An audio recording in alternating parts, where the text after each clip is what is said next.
said, you come against me with a sword, with the spear and javelin, but I come against you in the name of the Lord. And this gospel of the kingdom will be preached in the whole world as a testimony to all nations, and then the end will come. Matthew chapter 24 verse 14. Welcome to a moment of revival fire with Bishop Dr. Ken. May you receive your miracle. By tomorrow, may you get your answer. By tomorrow, may you get your solution. At Revival Sanctuary of Glory, Biruta Satellite, Nairobi, Kenya. God is set to bless, empower, and lift your life.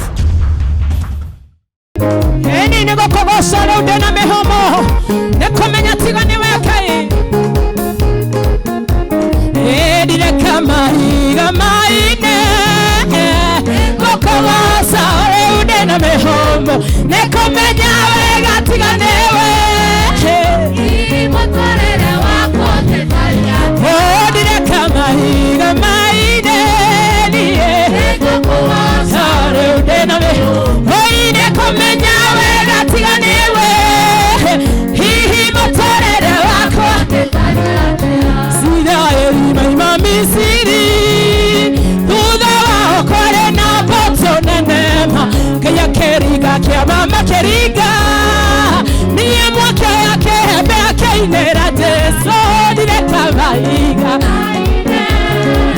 neko kolosa eni nakumenya wega tiganewe ibotorere wako metari yake.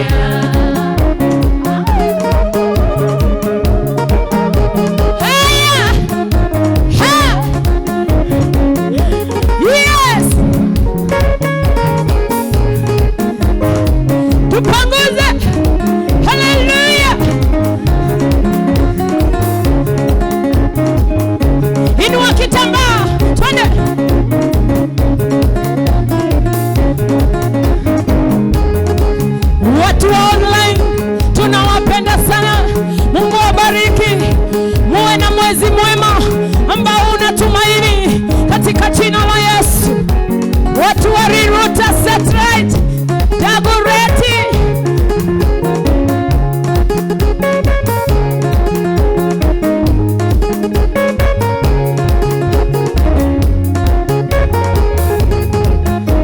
Enine dakobasha modani todono monobi. Otaidagia karo yako enderete ire. Ere adamadiga nerio karo wa mwenandie. Nedako basande todo.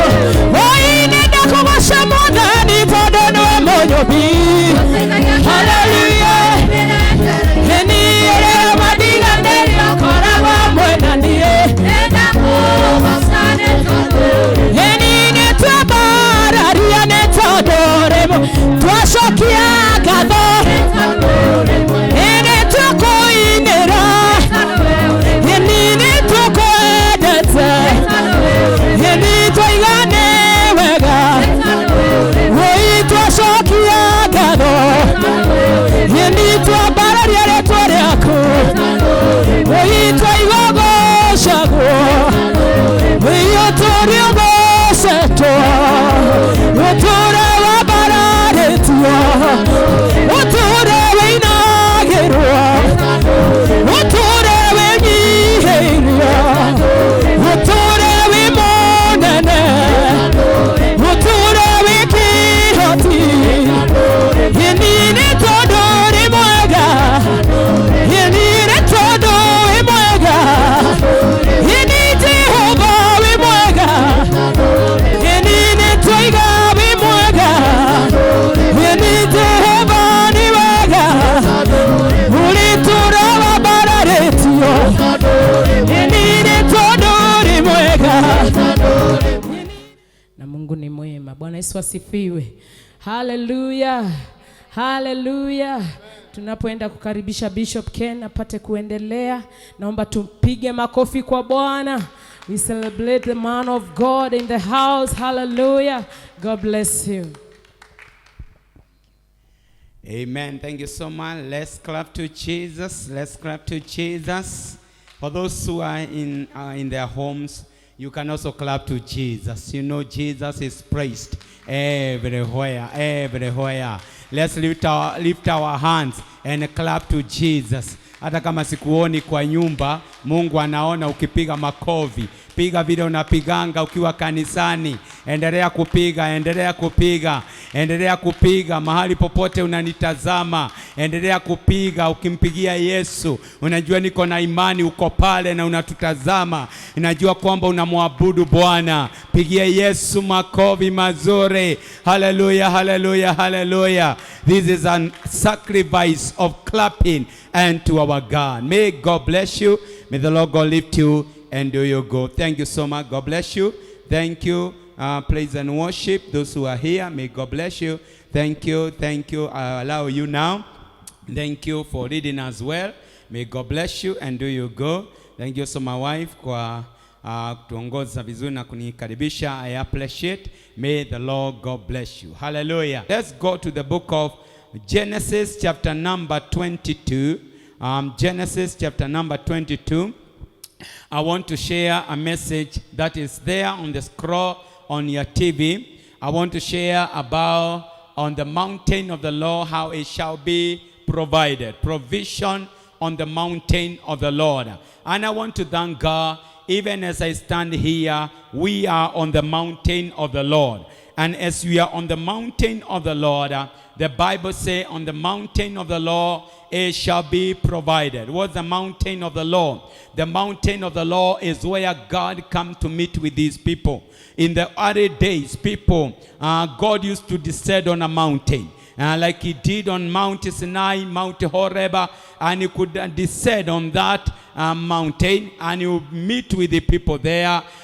Jesus was transfigured on the mountain of transfiguration. So it was known that on the mountain of the Lord, as we are even going to see from the scripture, on the mountain of the Lord something happened. And also the house of God, the tent of meeting, the place of meeting, that is also a place where God meets with his people. And that is the mountain of the Lord.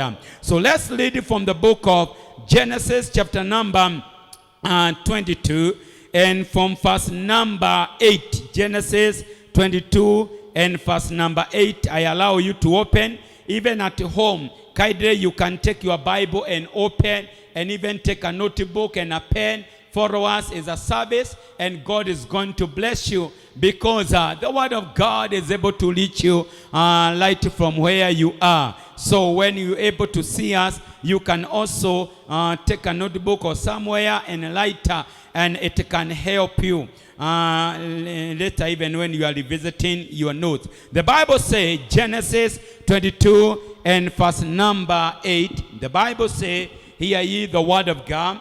Abraham answered, God himself will provide the lamb for the burnt offering, my son. And the two of them went on together. When they reached the place God had told him about, Abraham built an altar there and arranged the wood on it. He bound his son Isaac and laid him on the altar on top of the wood. Then he reached out his hand and took the knife to slay his son. But the angel of the Lord called out to him from heaven, Abraham, Abraham. Here I am, he replied. Do not lay a hand on the boy, he said. Do not do anything to him. Now I know that you fear God, because you have not withheld from me your son, your only son. Abraham looked up, and there in a thicket he saw a ram caught by its horns.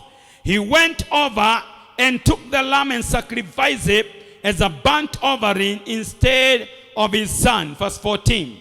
So Abraham called that place, the Lord will provide. And to this day it is said, on the mountain of the Lord it will be provided. I want you, even at home, raise your hand, light hand, and say, declare, on the mountain of the Lord.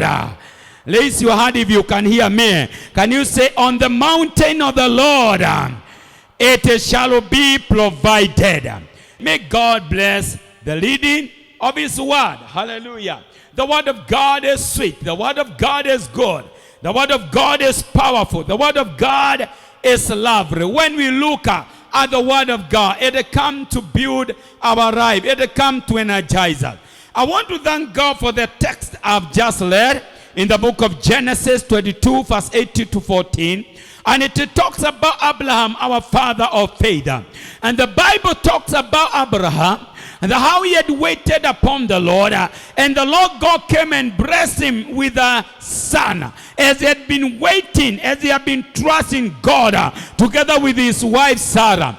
And when they were blessed with a son, God came and wanted to test the heart of Abraham. He wanted to test how much Abraham loved God. He wanted to test how much Abraham followed the Lord. Do you know, child of God, from wherever you are, sometimes God can test your heart to know how much you love him. Do you know, even at this time, God can test whether you love him, whether you can even support his work. You can give even when you are at home. I know even many at this time they are not paying tithe, but God can even test you whether even when you are far away, when you are at home, you can be faithful when you are in the church, and you can be faithful even when you are at home. And God can test you whether you follow him because of going to his house, or you can be obedient even when you are far away. I know God, as he tests you, you are going to pass the test because there are many mechanisms to obey and to fulfill the word of God. Don't feed your family with the tithe. Don't use what belongs to God. Don't use what is holy as it belongs to God. The Bible says God came and tested Abraham. And when God came to test Abraham, he told him, Abraham, take your son, your only son Isaac, only what you have, and go to the region of Moriah, sacrifice him there as a burnt offering on one of the mountains. I will tell you.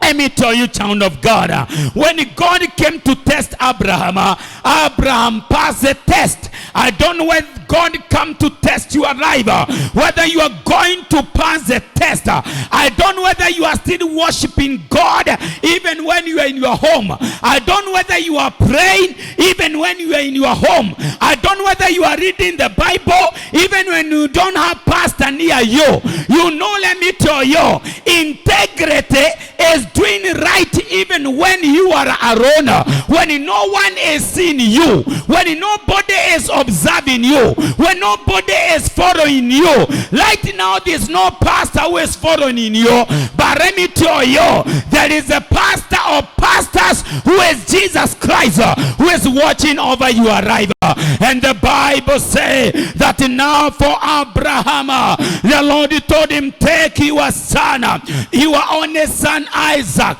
and go to the region of Moriah, sacrifice him there on one of the mountains, not on every mountain. That's why everybody, you should have a church, you should have a mountain, you should belong somewhere. He was told not to any of the mountain, but he was told to one of the mountain I will show you.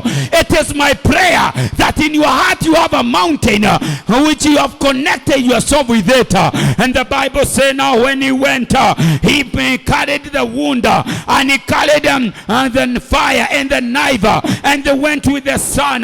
He did not tell the son what they were going to do. And from where we have read, verse number 7, the Bible says, as we're nearing the praise, Isaac, his son, spoke, and he told him, Father. He is to call him Father. And the father said, my son. He said, I can see the fire is here, the knife is here, but where is the lamb for the sacrifice? I don't know as a parent what you would have answered. I don't know what you would have said. You know, that is a touching voice. Those are touching word from a son. And you know here, the father knew in the heart that he is going to sacrifice this son.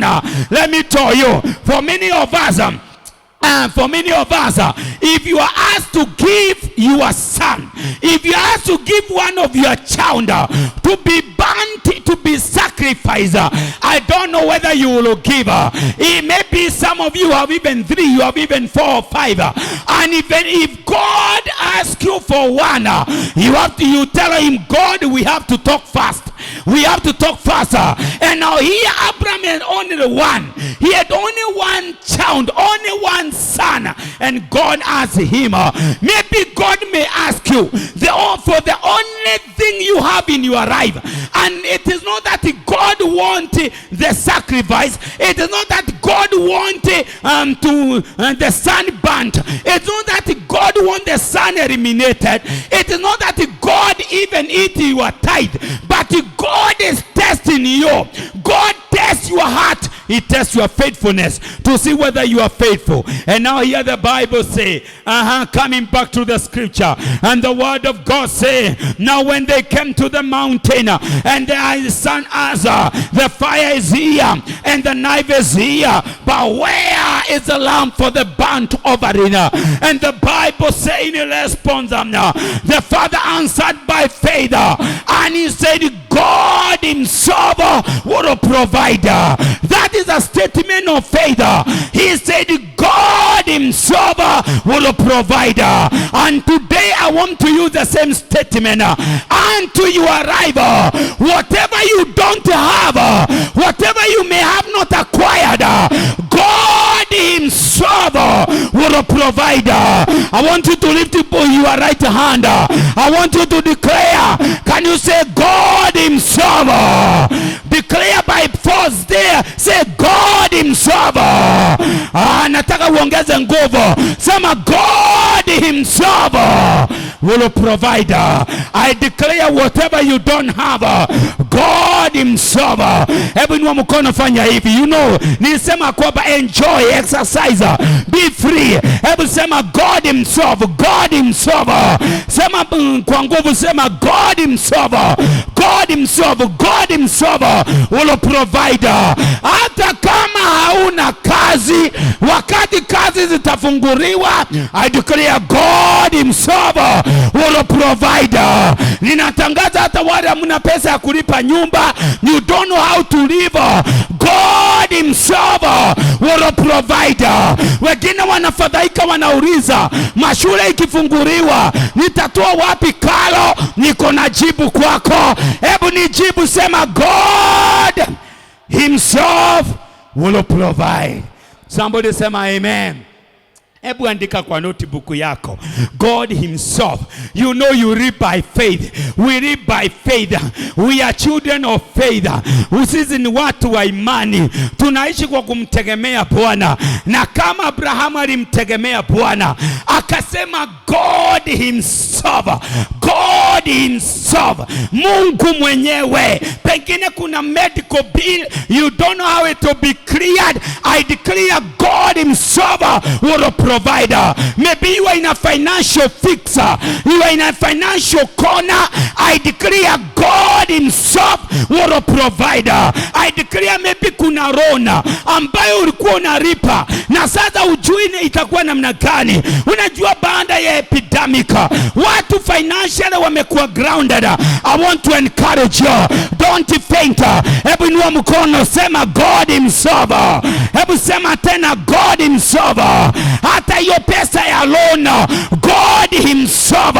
Unajua Biblia inasema usililie kesho, kesho itajililia. Leo live one day at a time. I declare today, don't be troubled. I declare God himself. Hebu inua mkono, sema God himself. Unaweza simama kwa nyumba hata na mke wako na mume wako na watoto. Declare by faith God himself. Hebu inua mkono, sema tena God himself. Mwingine asema kwamba nitatoa mafuta ya gari wapi? I declare God himself will provide. Mwingine anasema kwamba sina pesa kupeleka mtoto university. I declare God himself. Inua mkono, tangaza God himself. God himself. Somebody sema amen. Nataka hata kwa nyumba, you know I am engaging you. Nataka useme na lugha ya mama na uniandikie pale kwa WhatsApp, uniandikie pale kwa page. God himself ni kusema nini na lugha ya mama na lugha yako. Kule umezaliwa, unajua wengine wanakaa kama hawajatoka, hawana mother tongue. Hebu sema na mother tongue. God himself will provide. Hebu inua mkono sema nyumbani, sema God himself will provide. Nataka uandike pale, niandikie nione ya kwamba who was together with me online. Hata wale wanaangalia kwa TV, andika God himself interpreter na lugha ya mama. Kiswahili kusema Mungu mwenyewe atapeana, na lugha yako ya mama, lugha yako ya Masai, lugha yako ya Kitaita, lugha yako ya Kikuyu, ya Kalejini, lugha yako yote ile uko nayo, hebu andika God himself. Hebu sema God himself. Ninatangaza jamii yako haitakosa. You will not lack chakula ya watoto. Andika God himself. Najua wengine wetu wanaongea Kizungu na Kiswahili, hawatakagi kuongea lugha ya mama. Ni kama hakuzaliwa na mama mtu. Unajua mother tongue is your first language. Ulionjua hapa, uliletwa na mama. Be proud of your mother, be proud of your father. Hebu niandikia pale God himself. God himself will provide. Ninatangaza God himself will provide. Hata wachungaji wale wananitazama, na pengine mwedi online, na pengine unashindwa nitafikia washirika namna gani, nitakula nini. Ninatangaza God himself will provide for you pastor. God himself will provide. Hebu inua mkono nyumbani, tangaza God himself. Hallelujah. God himself. Hallelujah. Let me say, brethren, tumefika siku zile ambazo maandiko inasema the righteous shall live by faith. And that's why Abraham, the father of faith, he lived by faith. Na hapa nasema God himself will provide. Hallelujah. God himself. Unajua hata nataka kusoma. Wengine nasema Bishop Ken, wewe pengine hata unaweza kuwa kile unasema unaongeza, sio vile iko. Angalia verse number 8. Nimesema nyumbani chukua Bible na notebook. Najua kwamba unaandika. Inasema Abraham answered. Hallelujah. Abraham answered. Unaona the son akamwambia, the fire, the wood are here. Isaac said, but where is the lamb for the burnt offering? Abraham answered, God himself will provide. Hallelujah. I declare God will provide. Hebu inua mkono na fujo ya kiroho, sema God will provide. Hebu inua mkono, nataka utingize mashetani hata ya nyumbani kwako. Hii roho ya kukosa isikie ya kwamba hiyo kabati haitakosa, hiyo fridge haitakosa, hiyo dilo haitakosa. Inua mkono, tangaza by faith in your house, God himself shall provide.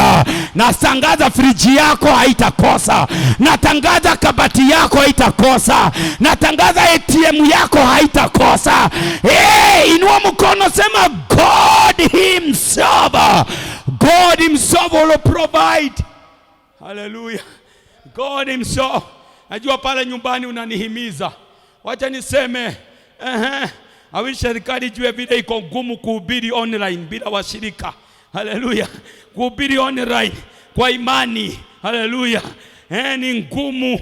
Nina imani wako pale wanasema amen. Washirika, hii ni imani. By the way, hii ni imani. Wale wanasemanga hakuna imani. Hii ndio imani. Kuhubiri by faith. Washirika wangu wako Kabiria, Lilotais, na nataka muandike nijue muko pale. Hallelujah. Lilotais, Kabiria, Kawangware wapi? Hallelujah. God will provide. Hata Kawangware huku kwetu kwa Islam, tunaamini God will provide. God will give unto us. Hatutarara ja. I declare watoto wako hawatarara ja. Inua mkono, sema amen. Nihimize pale nyumbani. Nasema watoto wako hawataona ja. Hawataenda uchi. Hawatararukiwa. watoto wako hawatakosa. Watoto wako hawatakosa. Mke wangu, ninaamini hatutarara cha masekena. Inua mkono, sema amen. Hebu sema tena, God will provide. Welcome to Revival Sanctuary of Glory with Bishop Dr. Ken and Mercy Ken at Riruta Satellite near Riruta Police Station. Every Sunday for motivational Sunday services between 8 a.m. and 1 p.m. God will impact, bless, and lift your life. You are most welcome.